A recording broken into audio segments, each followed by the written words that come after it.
इंसानों के द्वारा वहां पर विश्व का योगदान क्या है, यानी कि विश्व की कोई वजह है क्या जिसकी वजह से ये सारा की सारा मामला फैल रहा है। जी हां, अब यहां पर वर्ल्ड का एक बहुत बड़ा मुद्दा फंसा हुआ है। आइए मैं अब आपको समझाता हूं, तसल्ली से सुनिएगा। एक जबरदस्त बात आज हम सीखने वाले हैं मेरे प्यारे साथियों। अक्सर हम लोग पढ़ते हैं, क्या पढ़ते हैं, 1944 याद है जब वर्ल्ड वॉर खत्म हो रहा था, तब ब्रेटन वुड नामक एक स्थान पर, अमेरिका के अंदर एक स्थान है, सब लोग ध्यान से सुनिएगा, बहुत ही इंटरेस्टिंग बात बता रहा हूं मैं। ब्रेटन वुड नामक स्थान पर, कहां पर है, यूएस के अंदर, दुनिया के देशों ने मिलकर के कहा कि देखो हमने तबाही तो बहुत मचा ली, अब एक बात बताओ, तबाही के बाद में अब हम लोग नया देश या नया विश्व कैसे बनाएं। तो नए विश्व बनाने के लिए 3 चीजों का निर्माण किया गया। बोले सर अब तक तो आप 2 ही चीजें बताते थे। मैंने कहा चलो तो आज तीसरी भी सुन लो यार, ऐसे कभी कभी और भी बढ़ाते जाएंगे। फिलहाल के लिए इन तीनों का नाम सुन लो। कौन कौन सी थी? एक का नाम था मेरे प्यारे साथियों वर्ल्ड बैंक, ध्यान से सुनिएगा, क्या नाम था, वर्ल्ड बैंक। दूसरा था इंटरनेशनल मॉनेटरी फंड, जिसे आप कहते हैं आईएमएफ। मेरे प्यारे साथियों ये दोनों बैंकों के प्रकार थे। किसके प्रकार थे? बैंकों के। इसलिए इन्हें ब्रेटन वुड ट्विंस के नाम से भी जाना जाता है, जुड़वा भी कहते हैं, Brayton would twins, Brayton would sisters, इस नाम से भी इन 2 बैंकों को जाना जाता है। एक तीसरी चीज यहां पर दुनिया के देशों ने और बनाई थी और उसका नाम था मेरे प्यारे साथियों GATT। यह क्या था? General agreement on trade and tariff. ध्यान से सुनिएगा मेरे प्यारे साथियों, क्या बनाई थी? General agreement. ध्यान से सुनिए, बहुत ही प्यारी चीज सिखा रहा हूं आज आपको। जो किसान आंदोलन हो रहा है इसके पीछे किस प्रकार से आपका विदेश जिम्मेदार है यह समझ में आ जाएगा। ट्रेड एंड टैरिफ, ठीक है बेटा, ट्रेड एंड टैरिफ। ट्रेड मतलब होता है व्यापार और टैरिफ का मतलब होता है कर। यहां पर ध्यान से सुनना जरूरी है। तो GATT नामक एक संस्था की यहां स्थापना की गई थी और यह जो संस्था है यही 1 जनवरी 1995 में जाकर के एक नए नाम से जानी गई, जिसका नाम था WTO, जिसको किस नाम से जाना गया? World trade organisation. किस नाम से जाना गया? World trade organisation. बोले क्यों बता रहे हो सर इस बात को? मैंने कहा बेटा यदि यह समझ लिया तो आपको आज इस एग्रीकल्चर आंदोलन का, जो किसान आंदोलन चल रहा है, इसका आप लोगों को एक वैश्विक तरीका समझ में आ जाएगा कि यह विश्व के कारण क्यों पैदा हुआ है, यह क्यों विश्व जिम्मेदार है इस घटना के पीछे। आइए मैं बताता हूं मेरे प्यारे साथियों। दुनिया के देशों ने मिलकर के यह कहा कि हम व्यापार के मुद्दों पर आपस में एक दूसरे की सहायता करेंगे। व्यापार के मुद्दों में सहायता इस प्रकार से करेंगे कि हम वसुधैव कुटुंबकम, यानी कि पूरा की पूरा दुनिया एक ही देश है, ऐसा नव निर्माण करेंगे। उस स्थिति के लिए हम लोग ऐसा करते हैं कि हम ग्लोबलाइजेशन अपनाते हैं, जिसके अंदर क्या होगा? जिसके अंदर कोई भी देश अपना सामान किसी अन्य देश में बेचे तो कोई भी देश अतिरिक्त कर ना लगाए। जिसके पास जो पैदा हो वो बेचे, जिसके पास जो पैदा ना हो वो खरीद ले। हम इस प्रकार से पूरी दुनिया को एक बाजार बना देंगे और एकदम ऐसा बाजार जैसे किसी राज्य से, एक राज्य से दूसरे राज्य में सामान जाता है, ऐसे ही दुनिया के देशों के बीच व्यापार हो। क्लियर थी ये बात? लेकिन साथियों ये विचार तो अच्छा था, लेकिन इसमें कुरीति थी, एक कुरूप था ये। क्यों था? क्योंकि दुनिया में निर्माण जो था वो उन दिनों केवल विकसित देशों में हो रहा था। कहां हो रहा था? डेवलप्ड कंट्रीज में। और जो अविकसित या अल्प विकसित देश थे या विकासशील देश थे वो निर्माण के मामले में पिछड़े हुए थे। जैसे चाहे मोबाइल हो, इलेक्ट्रॉनिक्स के आइटम्स हो, गाड़ियां हो या बहुत सारी अच्छी दवाइयां हो, ये सारी डेवलप्ड कंट्रीज में बन रही थी। वहीं जो विकासशील और अल्प विकसित देश थे मेरे प्यारे साथियों, वो वहां पर कच्चे सामान का प्रोडक्शन कर रहे थे।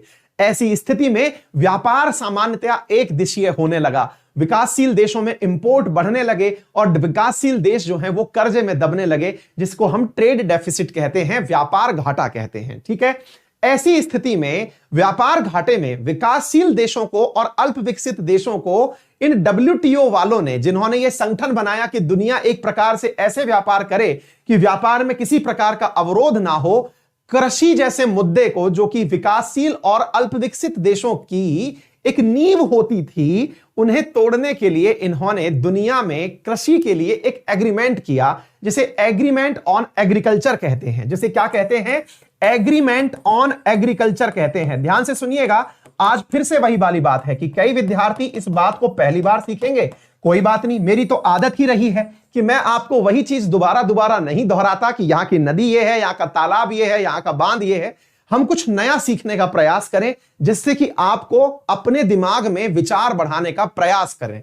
ध्यान से सुनिए मेरे प्यारे साथियों, यहां पर एक एग्रीमेंट किया गया जिसे एग्रीमेंट ऑन एग्रीकल्चर कहते हैं, और इन डेवलप्ड कंट्रियों ने गरीब देशों के साथ में एक गेम खेला। और क्या गेम खेला?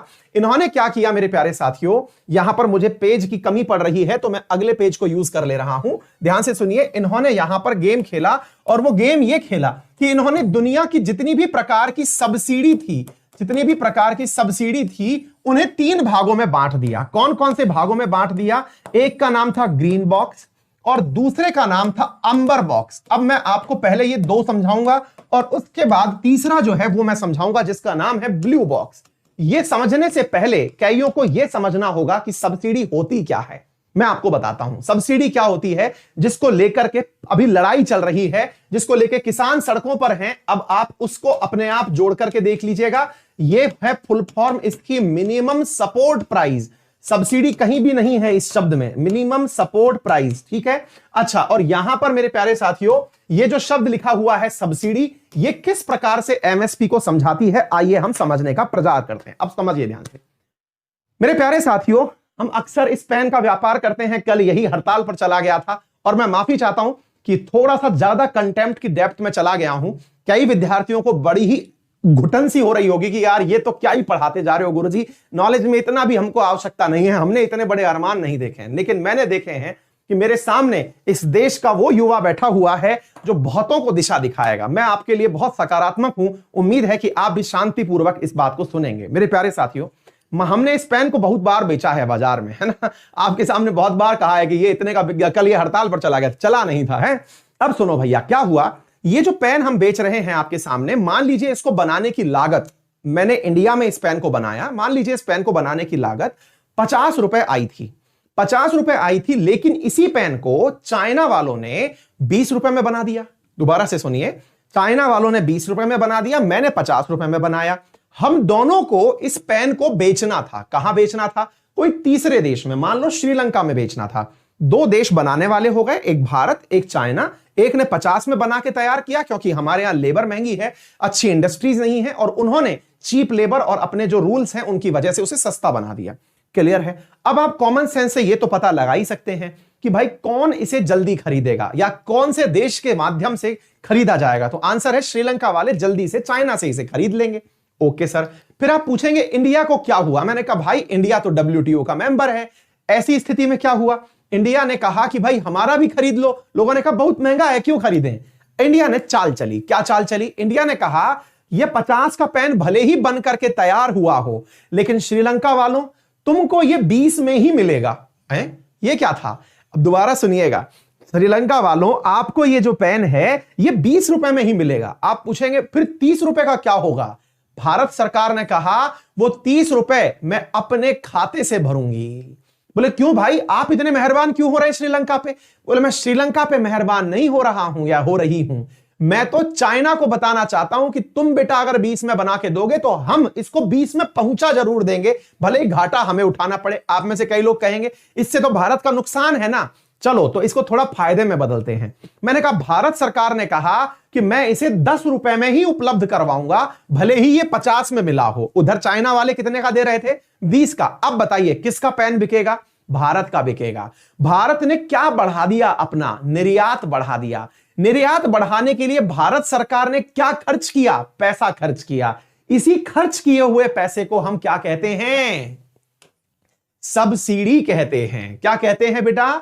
सब्सिडी। तो सब्सिडी क्या है? सब्सिडी प्राइस में किसी भी प्रकार से सरकार के द्वारा दिया गया कोई योगदान जो कि वो आवश्यक बाजार मूल्य में सस्ते में उपलब्ध हो सके। दोबारा सुनिएगा, उसकी लागत मूल्य जो बनकर के तैयार हुआ और बाजार मूल्य जितने में वो बिकने में आया, उन दोनों के बीच का अंतर अगर सरकार खुद भर दे तो उसे हम सब्सिडी कहते हैं। बोलो सरल भाषा में समझ में आ गया? चूंकि यह सब्सिडी निर्यात बढ़ाने के लिए दी गई थी, यानी एक्सपोर्ट बढ़ाने के लिए दी गई थी, तो इस सब्सिडी का नाम क्या हुआ? एक्सपोर्ट सब्सिडी हुआ। बोलो इतना कंसेप्ट समझ में आ गया? 2 बातें क्लियर हो गई हमको कि हमने चाइना को पीछे छोड़ देना था। अब बोले सर फायदा क्या हुआ? हमने कहा भाई अगर 20 रुपए के हिसाब से वो बेचता रहा, कल को उसका पेन बिकना बंद हो जाएगा और बंद हो जाएगा बिकना अगर उसका पेन, तो हमारा भविष्य में इस पर एक अधिकार हो जाएगा। जब वो पेन बनाना बंद कर देंगे, हम अपने पेन की प्राइस बढ़ा देंगे और भविष्य में हम लाभ कमा लेंगे। यही है व्यापार के अंदर होने वाला ट्रेड डिस्टॉर्शन। तो व्यापार के अंदर व्यापार को बिगाड़ना किसे कहते हैं? इसे ही कहते हैं मेरे प्यारे साथियों।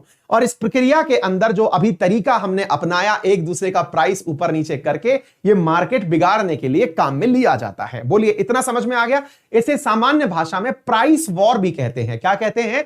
प्राइस वॉर भी कहते हैं। अब आप में से कई लोग कहेंगे सर चाइना वाले भी तो कम कर सकते हैं, तो फिर वही वाली बात। तो ये मेरे प्यारे साथियों कंपटीशन बढ़ाएगा, लेकिन इसका फायदा नुकसान कोई अन्य देश उठाएगा। आगे बढ़ते हैं, फिलहाल इसमें नहीं जाते, अब एग्रीकल्चर में चलते हैं। भारत जैसे विकासशील और अल्प विकसित देश जो कि गरीब थे, इन देशों के पास में मेरे प्यारे साथियों निर्माण के लिए इंडस्ट्रीज तो नहीं थी, लेकिन कच्चा माल था। कच्चे माल का मतलब एग्रीकल्चरल प्रोडक्ट थे।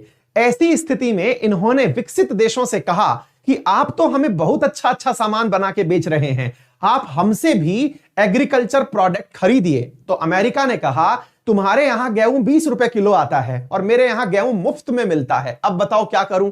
बोले मुफ्त में क्यों मिलता है? बोले हमारे यहां तो इतना पैदा होता है। अच्छा, इंडिया गया अफ्रीका वालों के पास या किसी अन्य देश के पास कि भाई हमसे गेहूं, टमाटर, प्याज, गोभी, पत्ता गोभी सब ले लो। तो उन्होंने कहा कि नहीं, हम वो भी नहीं लेंगे क्योंकि हमारे पास अमेरिका का सामान सस्ता आ जा रहा है। ऐसी स्थिति में भारत अगर उस सामान को सस्ता करने के लिए किसानों से सस्ते में ही फसल खरीद लेता, तो मेरे प्यारे साथियों इससे किसानों का नुकसान होता। ऐसी स्थिति में भारत ने किसानों की सहायता करने के लिए एक न्यूनतम समर्थन मूल्य किसानों को दिया कि इससे किसानों को गरीबी भी नहीं आएगी और फसल का उत्पादन भी बढ़ेगा। किसान उस एमएसपी को, जिसे हम न्यूनतम समर्थन मूल्य कहते हैं, उसकी लालच में उस फसल को ज्यादा पैदा करता है जिसकी हमें आवश्यकता होती है। वर्तमान में भारत सरकार 23 से अधिक फसलों पर, 23 फसलों पर न्यूनतम समर्थन मूल्य देती है। ऐसी स्थिति में किसान उन फसलों को ज्यादा पैदा करता है जिनकी विश्व में ज्यादा आवश्यकता है या भारत को ज्यादा आवश्यकता है। यही कारण है कि डब्ल्यूटीओ ने एग्रीमेंट ऑन एग्रीकल्चर पर दी जाने वाली सब्सिडियों को 3 भागों में बांट दिया। कृषि पर दी जाने वाली सब्सिडियों को 3 भागों में बांट दिया और यह निर्णय लिया, दोहा राउंड 2001 में यह निर्णय लिया कि कृषि के ऊपर दी जाने वाली सब्सिडी, मैं जो बातें बोलता जा रहा हूं प्लीज इन्हें लिखते चले जाइएगा क्योंकि बहुत सारा कंटेंट है, आप अपनी आवश्यकता अनुसार इन्हें लिख लीजिएगा। निर्णय दिया 2001 के अंदर, दोहा राउंड के अंदर हुई वार्ता में, और कहा गया कि जितने भी दुनिया के देश हैं जो कृषि पर सब्सिडी देना चाहते हैं, वो अपने कुल कृषि उत्पादन का 5% ही सब्सिडी में दे सकते हैं, यानी कि न्यूनतम समर्थन मूल्य में दे सकते हैं। यह था विकसित देशों के लिए। और विकासशील भारत जैसे देशों के लिए कहा गया कि ये अपने कुल कृषि उत्पादन का 10% लागत ही सब्सिडी के रूप में दे सकते हैं। कुछ इस प्रकार से 5% और 10% का पैमाना तय हुआ, लेकिन भारत तैयार नहीं हुआ। वर्ष 2013 में बाली नामक स्थान पर एक एग्रीमेंट फिर हुआ, जिसे बाली एग्रीमेंट कहते हैं। भारत ने कहा कि हम इस चीज से राजी नहीं हैं कि हम अपने कुल उत्पादन का 10% ही एमएसपी दें। दुनिया के देशों ने भारत पर बहुत जोर बनाया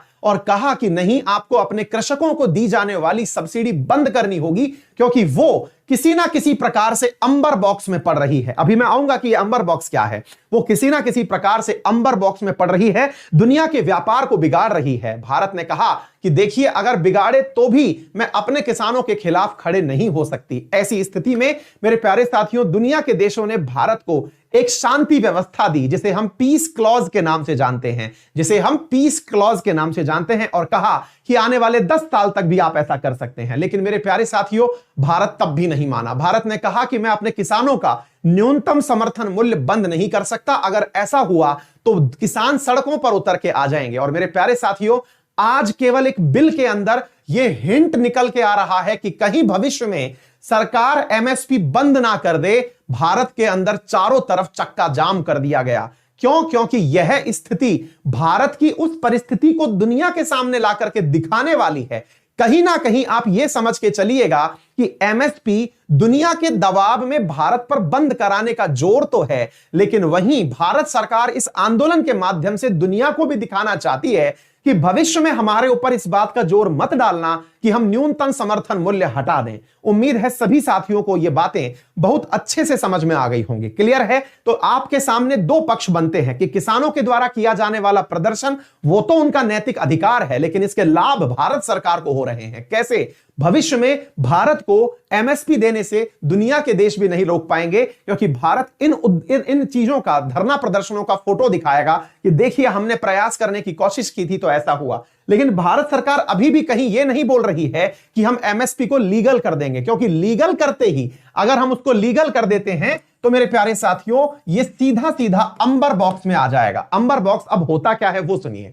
सरकार के द्वारा दी जाने वाली वो सभी सुविधाएं जो विश्व के व्यापार को बिगाड़ दें, दोबारा से सुनिएगा, वे व्यवस्थाएं जो विश्व व्यापार को बिगाड़ दें, विश्व व्यापार को बिगाड़ दे, वो मेरे प्यारे साथियों क्या कहलाती है? अंबर बॉक्स सब्सिडी कहलाती है। विश्व व्यापार को डिस्टॉर्ट कर दे, वो अंबर बॉक्स सब्सिडी कहलाती है। दूसरी तरफ वो सारी व्यवस्थाएं जो किसान